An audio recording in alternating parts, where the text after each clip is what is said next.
to the Private Practice Growth Club, and we have another featured practice owner segment for you. And today we have our lovely guest, Shenaaz Moos, and she is a counselor.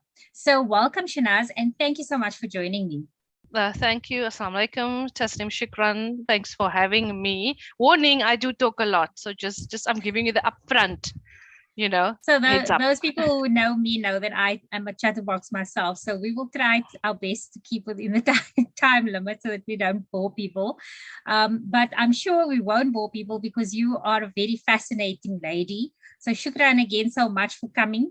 I'm really excited to hear your story and everything about Shenaaz Moos. So let's start with that. Tell us a little bit about yourself. Who are you? What do you do? How did you get to where you are today? Mm-hmm. You know how people get burnt out by the time they get to 40, right? So they're like basically been working 15 years in their chosen profession and they're all burnt out. I actually only entered my chosen profession as I hit 40. Where everyone is exhausted, I'm fired up, passionate, but more importantly, I've got wisdom. I've got life experience to back me. So I did study psychology as a young, naive 17-year-old.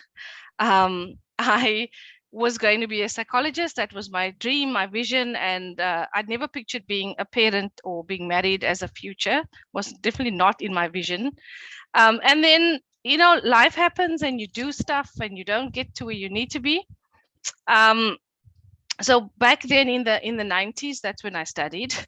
You had to either do your master's to become a psychologist. And I dropped out of my master's, actually. Let's not all talk about the nice stuff. Let's talk about the hard stuff. Let's talk about the truth. And I always advise young people, if you are studying, take a break. I went BA 3 years, honors 1 year, master's the next year. And I changed between faculties. I went from pure psych to business. I did industrial psych. So I went across. So it was a bridging or a new program that UWC had started. We were the first batch. We were like the lab rats. So what happened was we had to do honors courses together with master's courses at the same time in industrial psychology. Wow. While tutoring first years. It was a requirement. So we had to do all. So your day started early in the morning and it ended like at 9-10 in the evening. So wow. Let's just say it was pretty, but when you're young, you think you can do it. But anyway, so that's basically the background. Dropped out, didn't do the master's. I was doing research in industrial psych. And then I went to, like all people end up at Old Mutual for some reason. It's a rite of passage or something. All people in Cape Town, you should say. In Cape Town. I work, and in Pinelands as well, in yes. the Old Mutual, yes. And then from there, I ended up getting married and so at some point, I spent 10 years at home, right, with my kids, right? So here's the dark part, man. The dark part is that we have to pursue our passion. As much as I love my children and being a mother is awesome on a good day, it's not my passion. It doesn't define me. It's not what I was gifted to do on this planet. It was not it. And that's the thing that knocking, that knocking that we get as we push 30, we get this incessant knocking. That's your soul. Most people call it midlife crisis, remember? And you go and you change it and you buy a car and a motorbike and you get divorced, whatever you do. I took the safer option. I went back to my point of origin. And my point of origin was psychology. I thought, no, man, I love my kids, but there's no thankfulness going on here. So let me go and find what I'm supposed to do. I feel my life has a purpose. Went back to UWC. Now I'm almost 40. Right. So UWC wanted me to redo a course to see if my knowledge was relevant. So I had to retake a course I already did, a module, pay for it and redo it 17 years later. Wow. I did it. But the best part is that now, unlike almost 20 years ago, there was no registered counsellor option for psych students. It became I didn't even know, I stumbled across it by accident. And then I realized, okay, actually I've got honors. I've got all these things. That's when my journey began, 2012. I also ended up volunteering at the Parent Center. It was all like sort of catalysts simultaneously happening, which is a non-profit organization which works with parents. They do counseling and workshops. And all of it happened in the same year. Leaving stay at home after a decade, right? Going to work and study at the same time. So it was like literally my whole life was turned upside down. When people want transformation and they want change, it doesn't come passively. It doesn't come without pain. You can't just say, oh, I'm all evolved. Oh, look at me. And it doesn't work like that. My whole entire family system had to change. And my kids did not enjoy the experience in the beginning, because here's the hardest part for us. I had to ask for help. I asked my sister, could you fetch my youngest at preschool? That kind of thing. I said to my kids, I may be a bit late fetching you, just wait at school. So it was this whole reshuffling but the main thing was I put myself at the top of the list. So I said, this is important for me to find what I love, to be more of what I love. So I said to my kids, you may not like it. It's a weird shift in how routine is. But that's a very long way of answering your question about how I ended up going back, to what I was meant to do. I hope that answered the question. Yes, but I love that, because I think it's very relevant to a lot of women that will be watching this episode, that would be able to relate, whether it's going back to study. I mean, I have a friend who also went back to study physio after she abandoned it for many years when she got married. And now she's in private practice, and I hope that she will come on. Alia, I'm talking to you. But there's common themes there, I think, that a lot of women would be able to relate to, because it's that theme of, giving up a lot of things to become a mother and a wife, and then fit into this social paradigm of what you think is expected of you. And I think what's great about your story as well is to show that it's never too late. It's never too late to follow your dreams or follow your passions. And then secondly, what I took from your story as well is that you're not an island. So of course, when your life changes and now you've added these people to your life and to your context, it's going to affect everybody. And really what you need to be able to communicate with your family, what changes are going to take place. But I think it's a good lesson for the kids as well, because while they might not like in the moment what's happening, what they see is their mother, and a woman who is self-empowering herself and following her dreams. And you have a daughter, right? So I mean, that's a great lesson for her. But also, if you have sons, it's a great lesson for them to see that that's what they must expect from women, not to be these like subservient, sit at home and cater to your every need. That we are individuals and that we deserve to follow our dreams. So I think it's a fantastic story that you've told. But I want to also, you mentioned, and I'm glad you mentioned that about the differences, that you initially were going to do psychology and you needed to go and do your master's, and then you discovered that you can be a registered counsellor. So maybe take us a little bit through that. So for those young people out there who are wanting to become psychologists and going to practice, what are the different avenues that they can pursue? The difference between a clinical psychologist, a counselor, those kind of things. So, I think most people want the clinical psychology title. It's the most sought after of them, because it's the only one that can do clinical and diagnostic assessment. None of the others really are qualified to do that. And also, it's always the one you see on TV when the person's laying on the psychologist's chair. It's normally a clinical psychologist. It just has more exposure, man. And I think more, if you had to have a hierarchy of status, it would be probably on the top. But I'm actually leaning towards neuropsychology, which has now finally been recognized by the Health Professional Council as a registered psychology practice. Before you could not actually. That's a fight that wasn't going on. But I mean, when you're in your comfort zone, like remember I talk about throwing my whole life upside down, it would be similar as that will take place. That's why I'm not in such a rush. Your educational psych deals a lot with assessing learning disorders and any kind of developmental delay type things that will impact the education setting.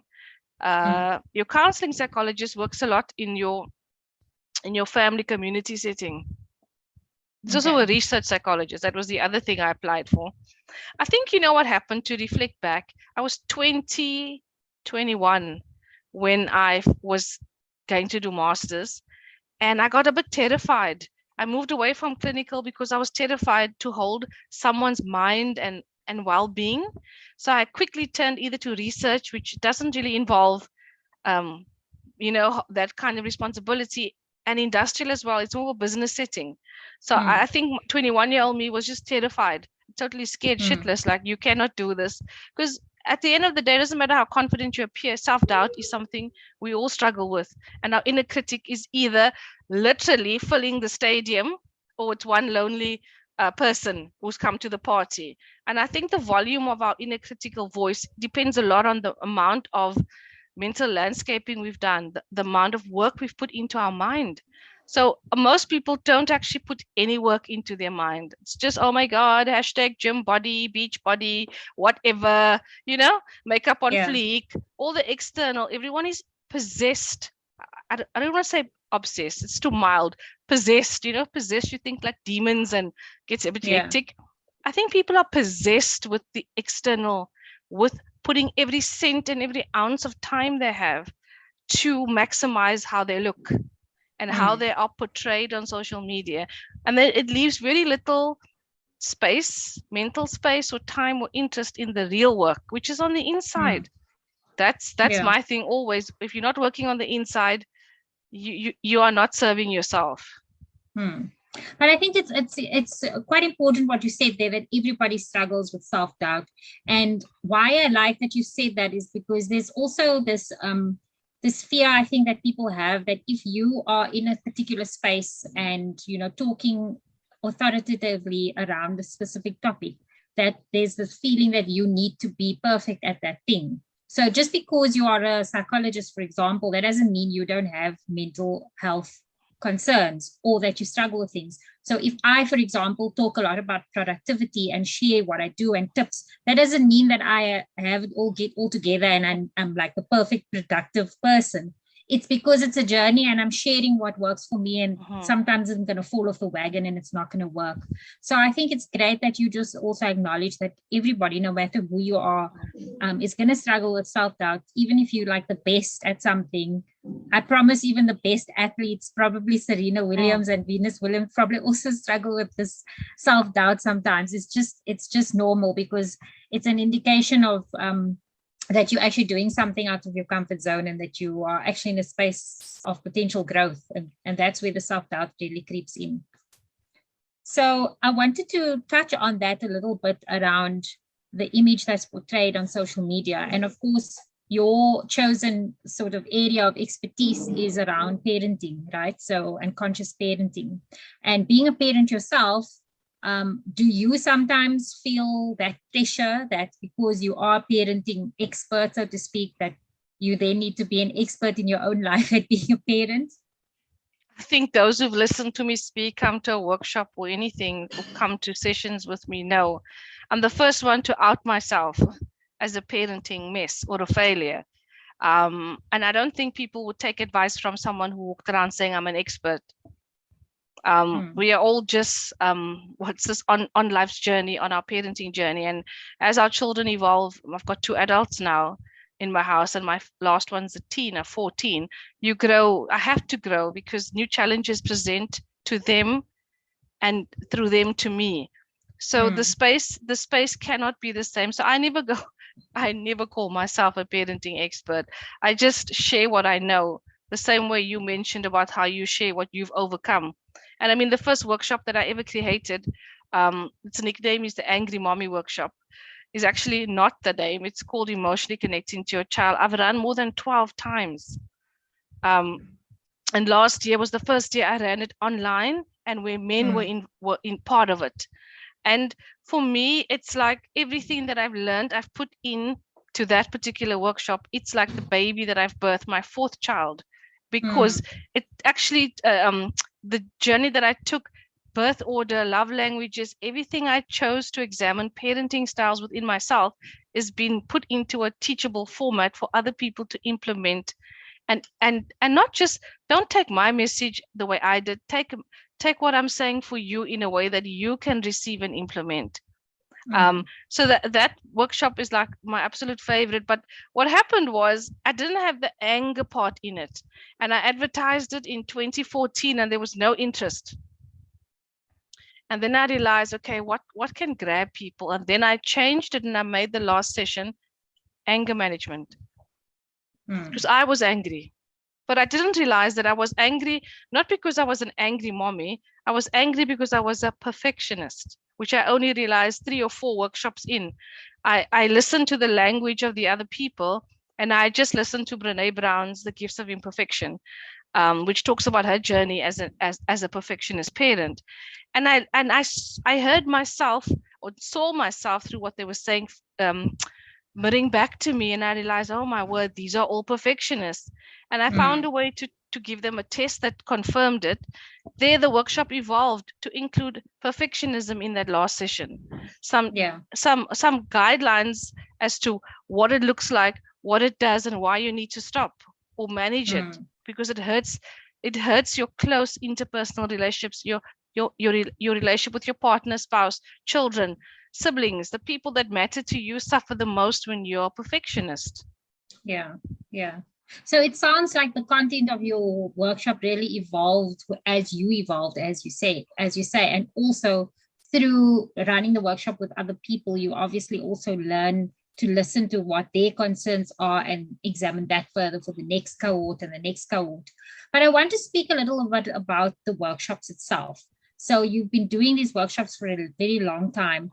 You spoke about your journey back into becoming a counseling psychologist. Once you were qualified, was your plan always to end up going into private practice and running workshops, or was it something else? And how did it then become that you actually ended up in the private practice? Actually, just one correction. I'm actually a registered counselor, not a counseling psychologist, which is what you said. And I'm very proud of my status, because someone told me once, why don't you just do your master's, then you can charge more? And I said, actually, I really like what I do, and I like the level at which I do it. I don't need the title or the more money, because that's not what motivates me.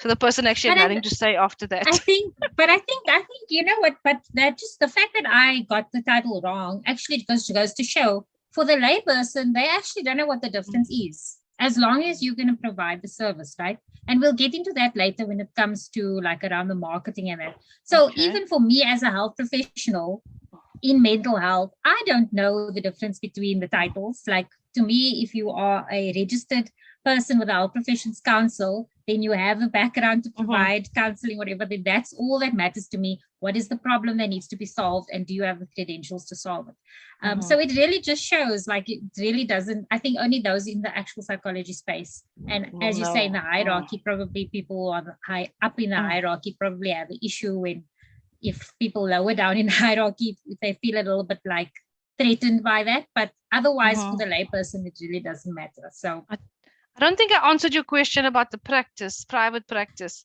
So when I entered back into the work sphere after 10 years, I did not want to work for anyone. When I volunteered at the Parent Center, it gave my life purpose again to be of service. And being of service is really something that people do not even comprehend, the power of transformation in being of service. Not everyone will be a therapist to be of service. Being of service is where you give of your God-given gifts to serve others.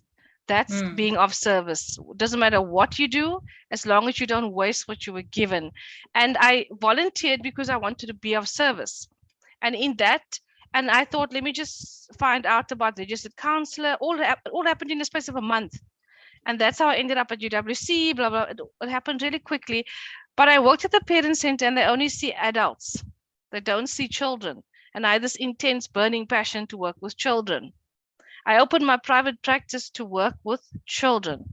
And I wish I could go back in time and change the name. Happy, Confident Me sounded so awesome in 2013. It sounded like, oh my gosh, this is like, and the weird thing is, before I had a practice, I had a Facebook page. How weird is that? Before there was a private practice, there was a Facebook page. It dates back to 2013. Wow. So I only wrote my board exam in 2014 or 2013. I don't know. But I mean, like the idea was, so this is what I want to say, that there was this burning desire to put something out there. And I wanted to work with children, and I launched a program, a self-esteem program. So Happy Confident Me's tagline has changed a few times. The first one said self-esteem workshops for children. Okay. Right. The second time I edited my logo, it said building emotional intelligence. So every time my practice grew and what I did grew, it was evolving. Then I left the Parent Center in 2015 to focus full-time on just building the practice. It was so tormenting because you so many anxieties over what do I charge, who will come to me, who will pay me. And then I went to a building or starting your own practice workshop at FAMSA. Just so that I could understand, am I doing this right? And I took away some good things from that workshop. But I think the biggest thing about starting your own practice is like an unshakable faith in yourself. So there were months when there was no appointments, and I still had to pay rent and all of those things. So we just swindled from the grocery money and we stuck it into the rent money and so on. You just like, if the first 6 months were anything to go by, someone would have just given up. And it was like, no, you keep going. And it wasn't anybody else saying keep going. It was me telling myself, this is your journey. You know, this is right. And a lot of people want to just plonk themselves into the perfect setting. And I'm definitely not that person. I told someone the other day, there's a lot of creative people out there, right? But the rare combination is creative, innovative people. So to create something from nothing, that's innovation. I mean, emotion connecting to your child doesn't exist. It's a random thing. It's Gary Chapman's love languages. It's a whole lot of things, put together into a program that makes sense. And the recent innovation that I did was the Self-Mastery Institute, which I launched. It sounds so quiet when you say it, institute. First of all, I played around. I said, academy, no, institute. I want to be an institute. And it was like, it is phenomenal. The third group has now started. On Monday was our first teach session, and we have 3 men in the group. So that's also kind of awesome. So we are not awesome. We men are equally oppressed by the patriarchy. They want to be able to express their vulnerability. That they want to do what they aren't allowed to do. So it's weird because we want men to be in touch with their feminine side, yet we want to be swept up in abs and go off on a white horse. We need to make up our mind about what we want, because it's a conflicting messages for men as well. So I love when I have men in a group, because I learn so much about their psyche and how they see themselves, and I try to enmesh that into the teachings with other women. Like if that, we don't have a clue. I'm married 25 years and I'm still learning about my husband's mind. It's almost like it's locked up like Alcatraz, it's top secret. So can we go back a little bit where you mentioned, like that first year was so tough. And they usually say, like not many people survive the first 100 days. So if you think back, what for you, and you mentioned like, there are times when months in, when no appointments, what for you was like the tipping point where now appointments started, it was easier to get appointments, and what do you think contributed to that? I don't Whether think it's individual appointments or it's the I don't think it was the workshops are even harder than individual, because I have to create a platform, then drive marketing, find a venue. It's harder. That's why I don't do too many in a year, because it's its own sense of draining. But to me, it's like, because I felt the calling and the messaging coming from a higher power, I just turned and I said, I need more guidance. And I always got the same answer: keep going. The message is needed. The message is needed. And I just kept on going. And so what happens is that people who know me from 2013, from the beginning, they know that the message has not changed. The people who came to the first workshop in 2015, February 2015, some of them have been to other workshops since then. The message is the same. So it didn't alter when the audience got bigger. It didn't suddenly become grandiose when it's like, oh my gosh, you're on TV now. The same message, because the intention is always, so this is my mantra for myself. It goes like this. There's only 3 lines in it, right? Pure intention, pure heart, and pure action. So I always put the intention out there with a pure heart and act with that. And that is a divine guidance. I don't want any, accolade, because I can't claim to have this power. I'm only a vessel. I'm someone that's just asked for guidance to serve. However it shows up, I am part of it. The reward for me is being part of it. But here's the thing, in the beginning, here's the catch for those who want to make money. So in the beginning, all I said was, I just want to serve, I want to help. I never said, and I'd like some money. I said, I want to serve, I want to help. And then I'm like, sure, but where's the money? I mean, like, it's like, and then I I'm always working on myself and my own relationship. And then I would read or listen to podcasts or audiobooks. And then I was busy with the law of attraction and manifesting and all of that. I did Dr. Shefali's course for 2 years when it was live. The one was the year of the awakened heart. And the second one was the second year was year of manifestation. So she has those courses on a platform now, they're recorded, but myself and the other people were live as the courses happened. And that is where I learned to meditate. I didn't want to meditate. I had no interest in meditating, but it was part of the program. So it was like, and that, so I always tell people, especially because my clients are 99% Muslim, what I don't understand is, why did I learn more about God consciousness through Buddhism than I did through my own religion? Why did I learn about oneness consciousness, about how we are all interconnected? And when we hurt another, we hurt ourselves. So for me, I'm like not the poster child for the conventional patriarchal religious system, which we are all oppressed under. I am for free thinking, that if we are meant to explore our religion in a way that we should, we'll discover so much more love for ourselves, right? And the power of woman. Because we always hear about the elevated status of woman, but go into any Muslim house and the man is sitting and the wife is serving, whether she just walked in the door from work or not.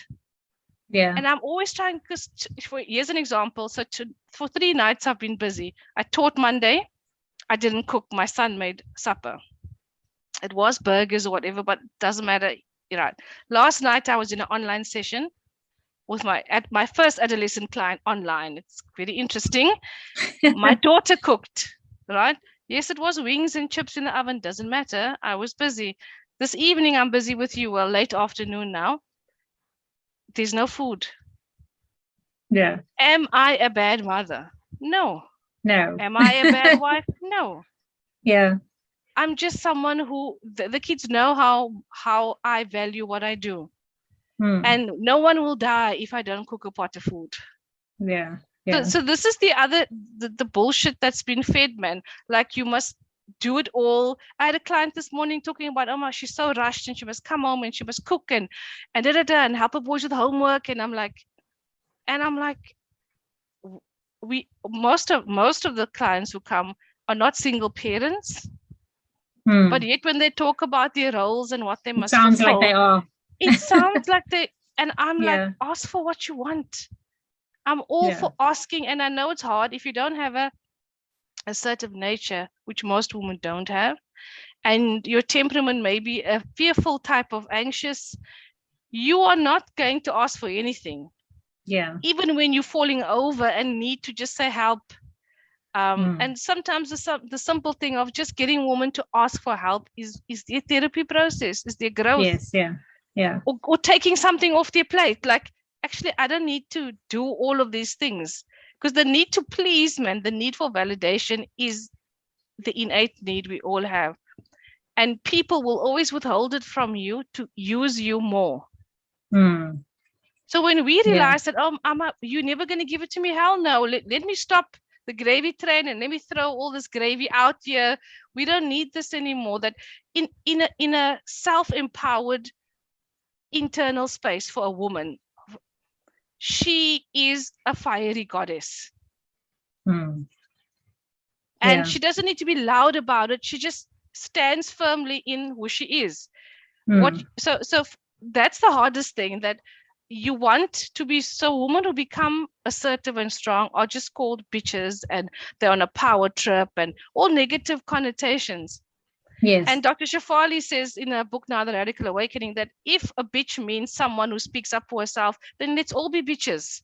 let's wear our bitch title with pride. Pride, yeah. Because bitch is used in a derogatory way, but it's also used by males to describe women who are asserting their dominance. Yes. It's also used by other women who feel intimidated by a woman who is strong in her masculine. Yes. So as much as we are women and we can be feminine, we need to find more of the male in us, which is where the assertiveness comes in. Delegating, no means no, not maybe. Yeah. So that comes from that, and we don't live in a culture that actually nurtures that process. It's still doing the 1950s version of male-female roles. Well, worse even, because it's the 1950s version, but on top of that, you must also be a modern woman. And I think, I love that you're bringing this up, because majority of health professionals in the allied private practice space are women. And, a lot of the times the reason they start a private practice is because they want to have more time with their kids. So they want more flexibility, because, let's face it, if you go and work for the Department of Health or Department of Education, you can earn a pretty decent salary with housing allowance and all the benefits that comes from being a government employee. So going into private practice is going to be quite shit financially, actually. So it's not because of the money that they go into private practice, right?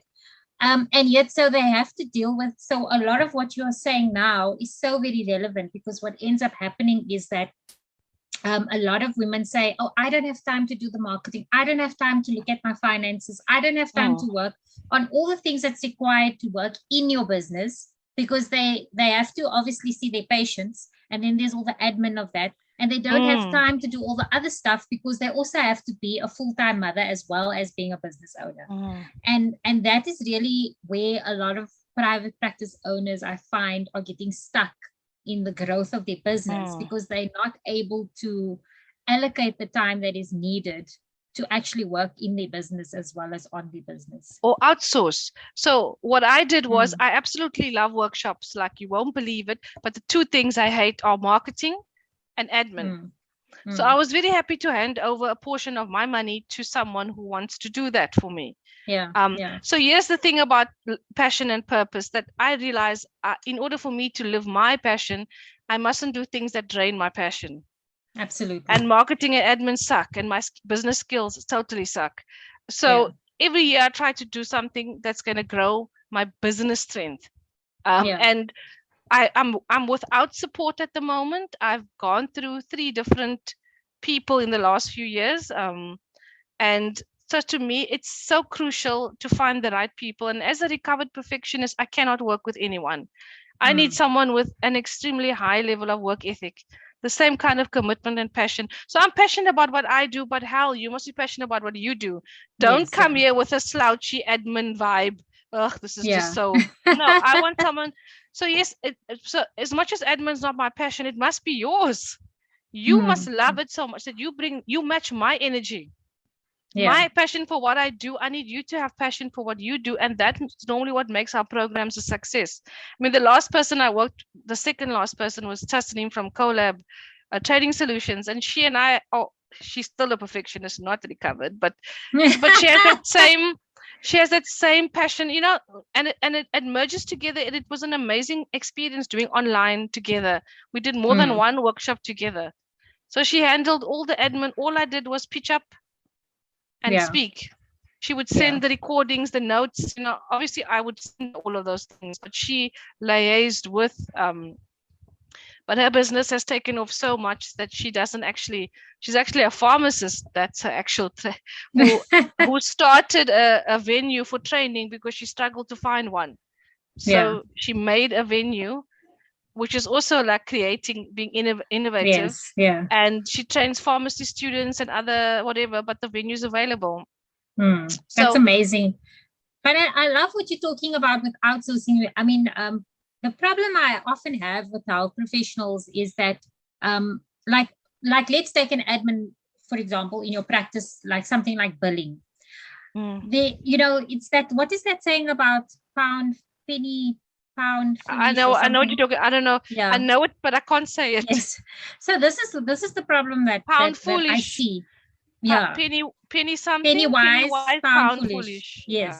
So this is the problem I see happening quite a lot, where it's like, people will say, oh, like they've got all these unpaids, they have to chase up patients for bills and things like that. And when I say, well, why don't you look at, if you can't yet afford a monthly practice management software, why don't you pay a medical billing administrator? Because then you only pay per claim, and they follow up bad debts and all of those things. And then they will turn up their noses at the idea cost. That they have to give off a percentage of their fee. And that boggles my mind, because in my mind, 100% of nothing is nothing. So you're complaining you're not having this money come into your account, but you don't want to give a portion of it out. Then if it's because you're going to end up with too little, then maybe you need to relook at your pricing. And that is another issue, which is something that you brought up as well. It's around, because if you are somebody who you genuinely want to serve through your profession, I find that a lot of health professionals have this hero complex, where they feel almost like they need to be Mother Teresa and feel guilty for wanting to actually be able to make a profit. They think they must just skate by and just be able to pay their bills, because if they want anything more, then they are just, after the money, and then it's like almost like it taints the work that they do. True. And I speak from experience of this, because I was like that, and still am to a degree, where I have to fight that mindset all the time. It's something that I have to consciously be aware of and constantly fight against. So those are both issues that I find in our space that's often very different to commercial business entities, where of course you're in it for the money, you want to make profit.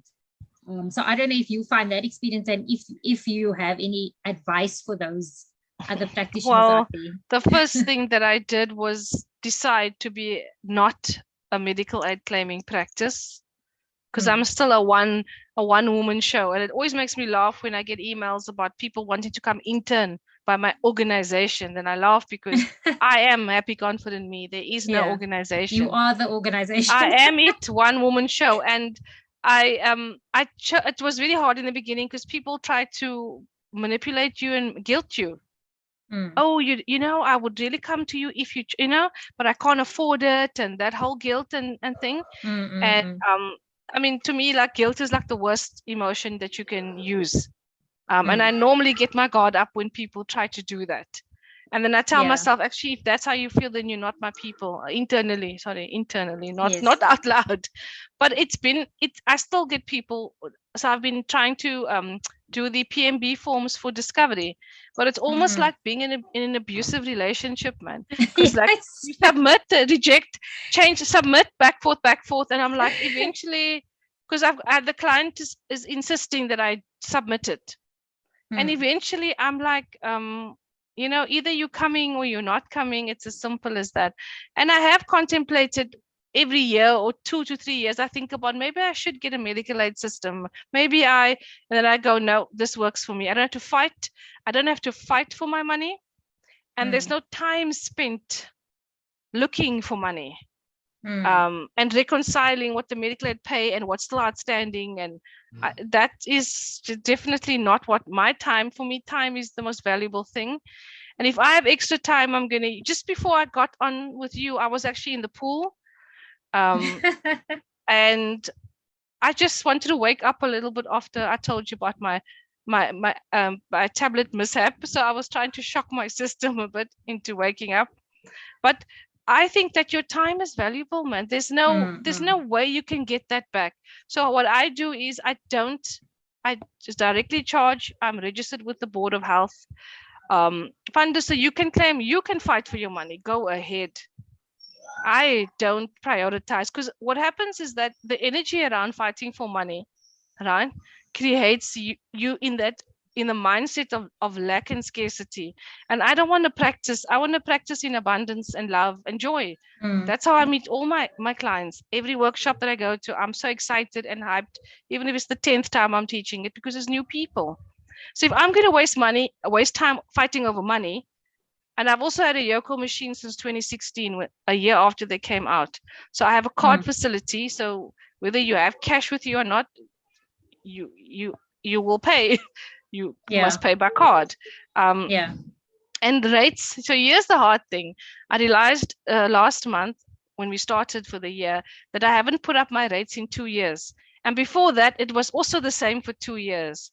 So that struggle of worth and worthiness, I think for health professionals, is about their rates. Yeah. And someone said to me once, how could you, a psychologist charges the same? How can you charge the same? So I said, if you feel that way, you can go to any psychologist and see them. And man, for colored people, I'm always going to go to the Brazilian. I'm always going to go to how much you spend on your hair. So when they argue with me, I want to barter. I'm like, do you argue with your hairdresser? You just pay that money and you get that hair done. So for me, it's like, I feel people find money for things that they value. Yes. Right. And on the other side of that coin, if you make excuses, if you're looking for excuses, they will always find you, a long list of them. So that's your mindset. That's been my practice all the time. Cash only, or payment upfront. I mean, you're so right with the rates issue. And I think, what I teach people in the academy is, or in Private Practice Growth Club, is a lot around taking the emotion out of the money. Because, it's when as soon as you attach emotion to finding, setting that figure, that's when all those things of doubt and not good enough and guilt comes in. Whereas if you only look at the data, so I actually have, and for those listening, on my YouTube channel, if you look for how to set your rates or revenue planning, I actually show you exactly how to come up with your rates based on your expenses and your desired profit, and not look at it based on what I'm worth. Because because somebody who, for example, now in Joburg, if you're practicing from rooms in Sandton to cater to people live in that vicinity, of course your rates need to be more than somebody who's practicing Randburg, because your expenses are going to be more. So for you to have the luxury to be able to visit somebody close to where you live in Sandton, they need to be able to pay rent in an area where the rent is much higher. So you can't say, oh, well, you charge more. So if you take the emotion out of it and just look at the numbers, what does the numbers tell you need to charge in order to make a decent living? Then that's what you need to charge. And which is a really big lesson for people to learn. And a lot of the things that I teach in there is things that I learned because I made those mistakes. I would severely undercharge because I would feel so guilty that people might not have money and they really need my services and all of those things. So that's a really important lesson to learn. But I have 2 more questions. We absolutely have to touch on the espresso thing before you go. But before we get into that, I wanted to just ask you around, we spoke about the different types of counseling and psychology and things like that, and marketing and your worth. And you were saying a psychologist can charge more and all of that. There's this other element in the mental health space, which is around life coaching. And I really wanted to bring it up because I think it's important for therapists themselves to have that clarity in their mind, because it is something that can be frustrating when you're a registered counselor, when life coaching is kind of more glamorous in social media. So it's easier, and they don't have the same rules that we have. Like, we can't just market the way we want to. We are, kind of held back by the Health Professions Council. Held hostage. Health, well, rightfully so, because it's all about protecting the public, right? So, and there are unscrupulous people out there. So it's really about that. And we are a more ethically accountable profession if we are registered. But it makes it a little bit difficult to kind of put yourself out there the way life coaches do. And a lot of life coaches are marketing themselves as people who offer what can be seen as counseling and therapy and mental health. So how do you differentiate what you do with what they do and actually carve out a space that's different, or make yourself, make it known to people? There's only one simple statement. How can 6 months, right? 6 months, 5 weekends, I don't know how much hours of knowledge training equate to a psychology degree? I had to do an internship for 8, well, ended up being 8 months. It's normally 6 months. That was just my internship. Not even the content which I really studied, when I was younger. So for me, if you want to know, it can't be compared. Irrespective of what life coaches are saying, right? Because now, my guard just gets bristled completely when I see things like, and this is not an attack on any one person or one life coach. It's happening across the board. Number one, anyone can become a life coach of any age, right? So your emotional and mental state isn't taken into account, right? There's no, like you said, governing body, right? And the other thing is that they're using, so like buzzwords, man. Like we can't just say, I am the bee's knees and I will, and we cannot speak in those, we cannot promise healing. No, if you look at their marketing, you should just read again. And they're talking about what I consider deeply entrenched trauma. You cannot do inner child healing as a life coach. No. I mean, I didn't know. I was doing it for since I started my practice. It's not called that. But when I started reading all the newer work on it, I realized actually it's childhood emotional neglect. It's a fancy name though, inner child healing, reparenting. But at the end of the day, what are you reparenting? You're reparenting your inner child, right? So in order for you to step forward into the light, right, of your own life, you have to take the child and heal the child into an adult whole. Now you tell me, if after 6 weekends or whatever, would you hand over your inner child to someone? What I'm trying to say is, it's the public's opinion because we are swayed by flashing lights. We like shiny things. And you yourself said in the marketing of, I mean, I did a business, a life coaching program with someone who's quite well known.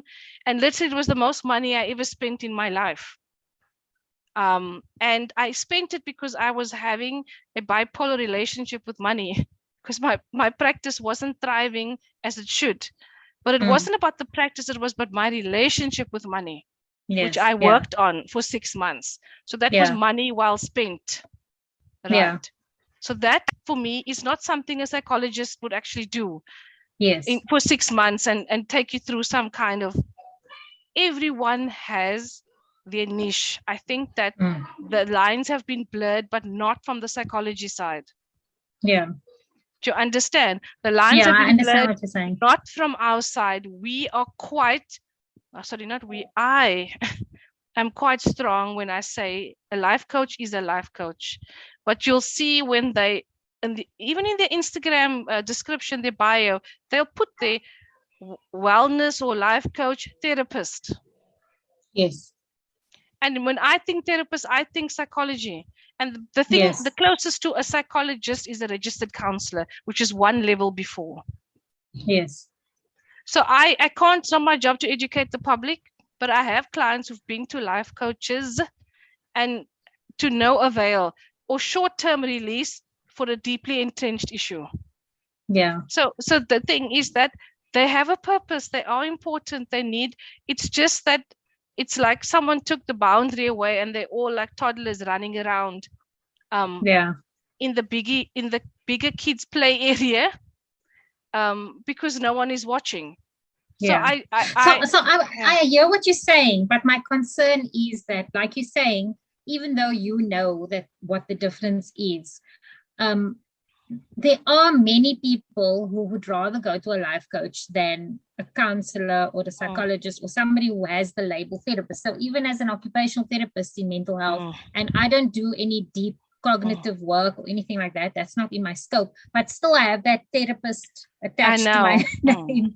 And I don't know if, do you think that it's because there's that stigma of going to therapy and it's more cool to say you're going to, you have a coach, you have a life coach? It sounds cooler to say I go to my life coach than to say I'm going to my therapist. And how do we then as therapists overcome that? Because there are people out there, and I agree with you, life coaching, I've had a life coach before. Life coaching can really be phenomenal, but if you are in the space for it and if you're going for the correct things, so you shouldn't, like you said, be going to a therapist for deep emotional work, for really life-changing cognitive, emotional things. You should be going to the life coach after you've done that work and you're now ready to up level, and it's more kind of in a functional way. But people don't know that, so they go to the life coach for everything. I mean, I even had somebody who asked me about my services, and I'm somebody that if I can hear I'm not the right person, then I'll say, I think you need to first go to a psychologist, and when you've dealt with X, Y, and Z, then I can help you. And I feel like life coaches aren't doing that. And this same particular person is actually suicidal. Well, not is suicidal, had a suicidal history. And they went to a life coach who said, yes, you can come and see me for so much, 4,000 Rand for 4 sessions. Luckily, this person had access to psychology through their... Yeah, luckily this person had access to psychology through their work. So they did go that route. Otherwise, they would have gone to a life coach when they have suicidal history, like ideation history. Yeah. Like they shouldn't be going to a life coach. And I'm just wondering, how are we not as therapists not responsible to make sure that we are marketing ourselves within the guidelines of the Health Professional Council, but marketing ourselves better so that it makes it more less scary and more appealing for people to actually come to the right type of profession. I don't know. I think that I don't think that we function as a unit where we are marketing psychology in a way that serves the profession. The association of psychology is still with mental illness.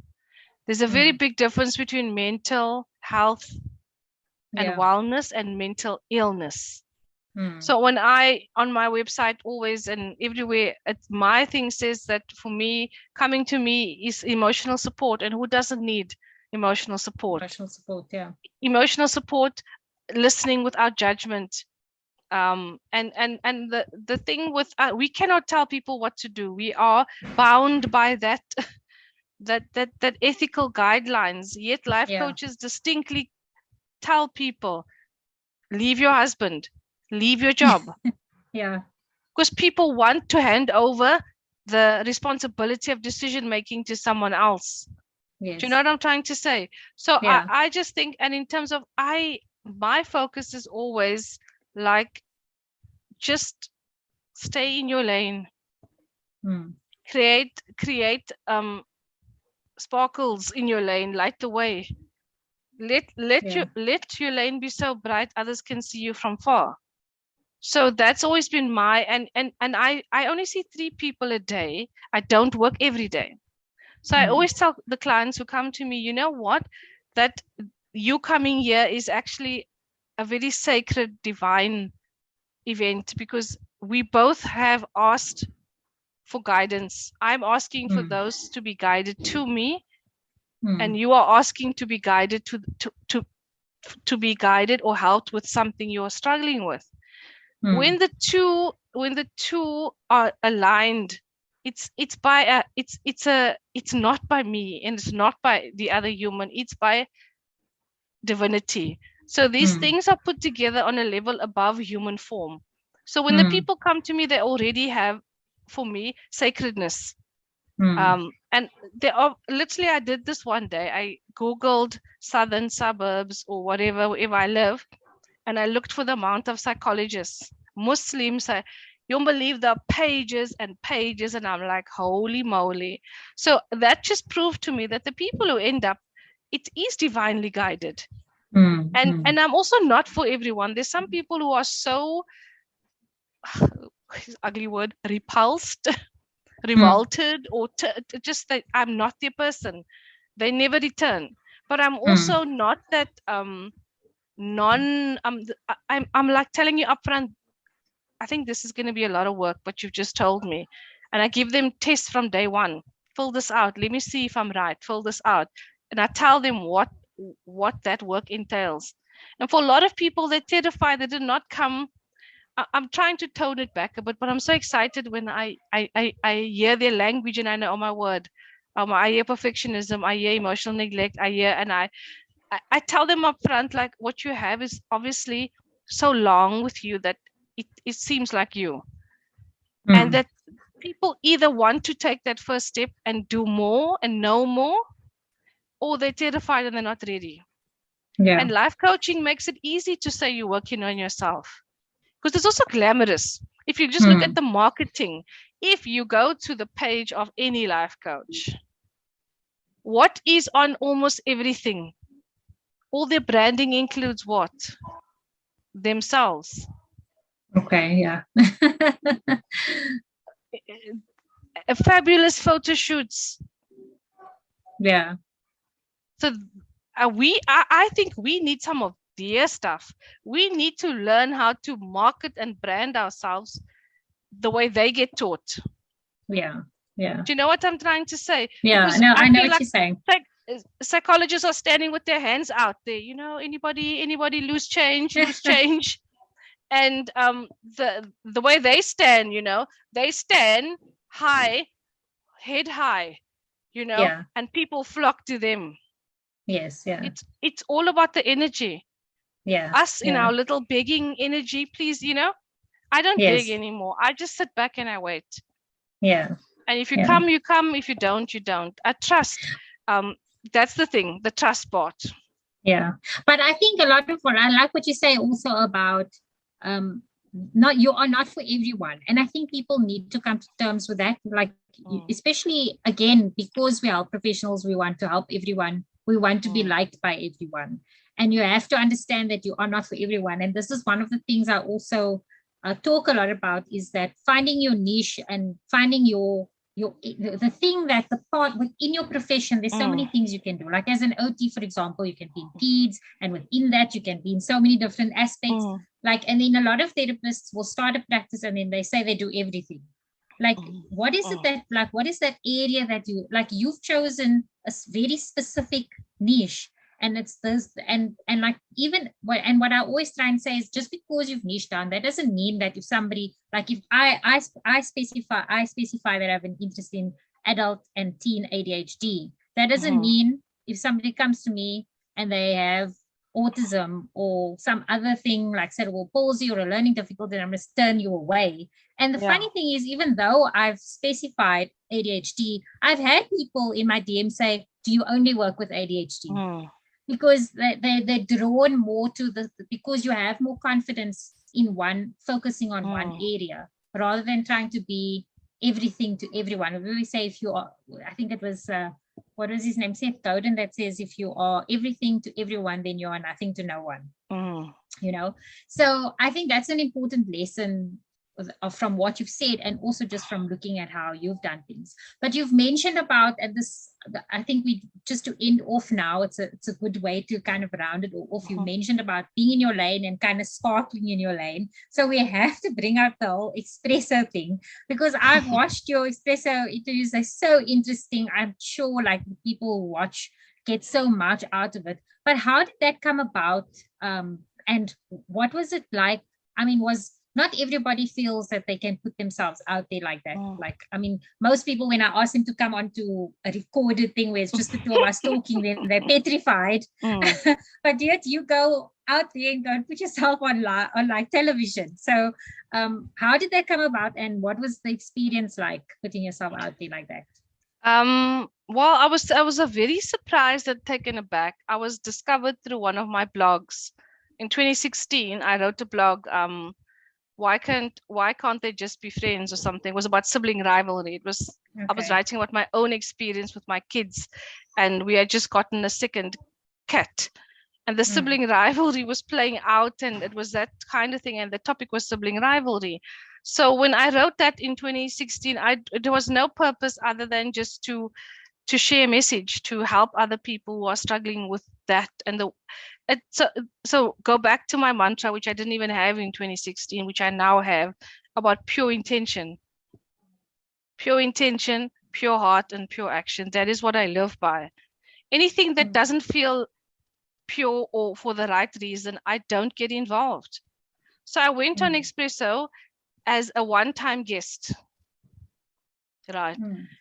The response, the viewer response, the studio guys that I worked with, it was the email that came to me said that everyone really loved your segment. You were a natural, blah, blah, blah. Would you consider being a regular? Right. And then I said, no problem. I had so much fun. I'll do it again. What most people don't know is, number one, the presenters have a teleprompter with information. Number two, I have nothing. Yeah, because they're asking you a question and you have to answer. So, yes. So you have to answer. I also don't know that sometimes I get the topic and the questions the day before. Okay. So I sometimes get asked on a Tuesday to come on a Wednesday.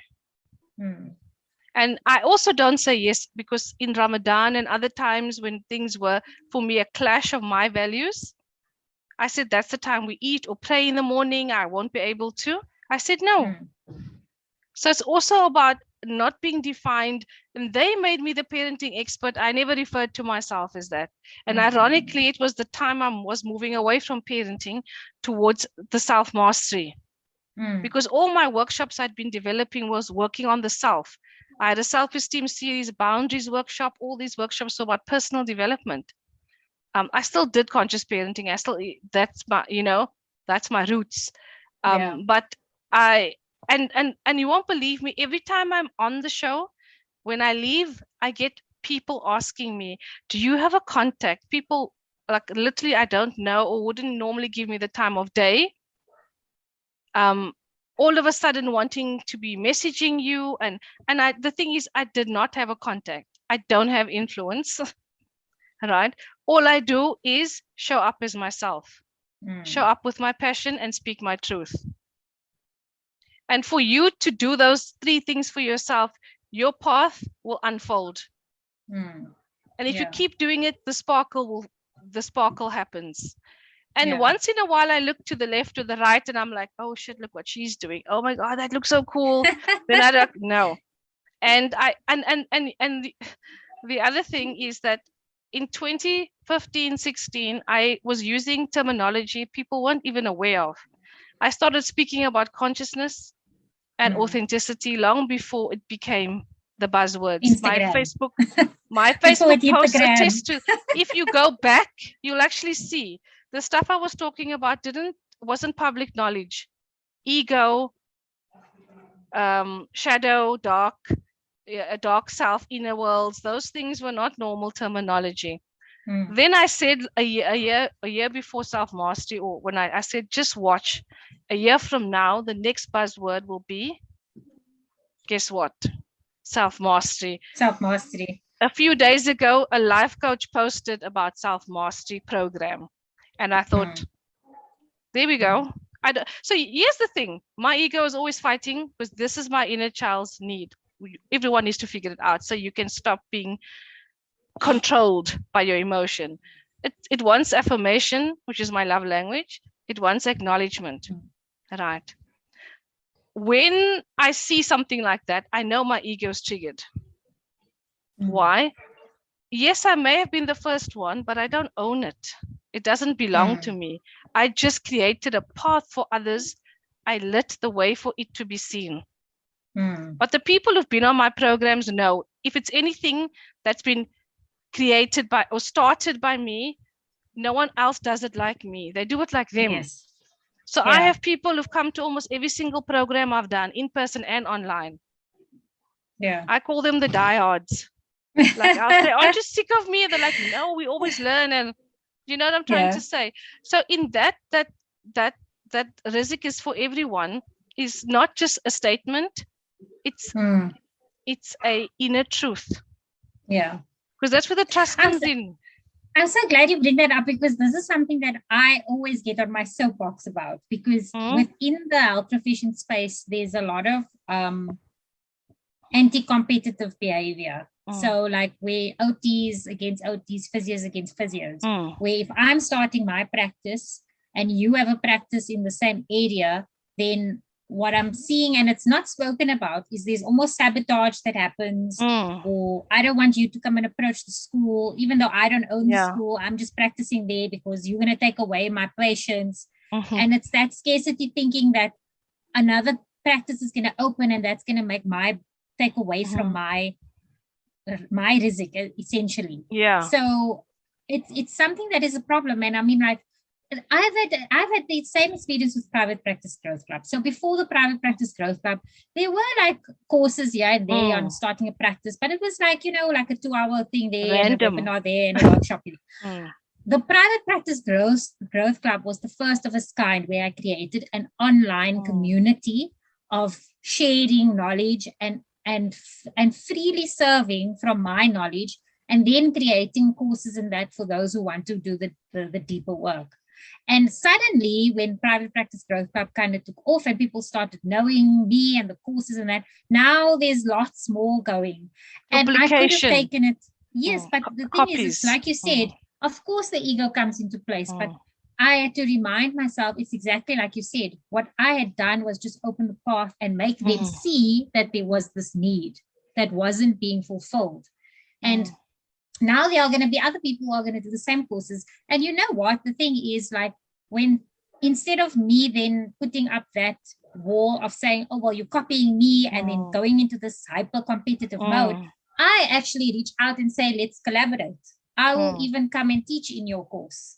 If, you know, and that might take away from. And how does the person respond out of interest? How do people respond to that? It's actually been very positive.